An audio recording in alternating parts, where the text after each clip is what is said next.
presidente, senhores pares e o pessoal que nos acompanha aqui. Bom, gente, nada de surpresa, né? Essa não é uma surpresa, era uma coisa já esperada. Que pessoas que não vivem no interior, que não vivem em zona das águas, que não sofrem o que as pessoas que vivem lá sofrem há décadas, vereador Adonei, que conhecem o sofrimento desse povo, sejam contrárias à facilitação que esse povo possa ter em cima do que é deles. Há muito tempo atrás, naquela tribuna, eu disse, se você quer mandar no que é meu, compre. Daí você pode mandar no que é meu. Porque eu não roubei, eu não invadi, eu não tomei posse. Eu comprei ou eu herdei, é meu. E se você quer mandar no que é meu, compre, pague. É muito fácil a gente falar da dor dos outros, porque a gente não sente. Então eu quero deixar bem claro aqui, que muitos proprietários em zona das águas, muitos proprietários em áreas rurais, possuem 2, 3 hectares, e dentro dessa área tem 10 banhados. Perderam a terra deles, não podem plantar, não podem construir, não podem fazer absolutamente nada, porque é proibido.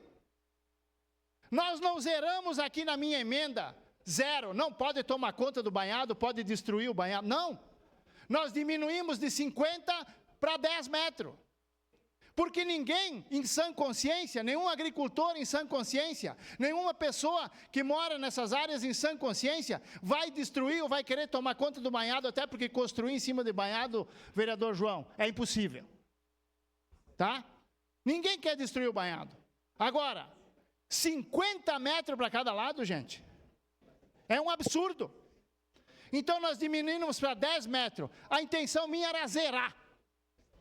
Mas eu achei mais coerente vir para os 10 metros, né?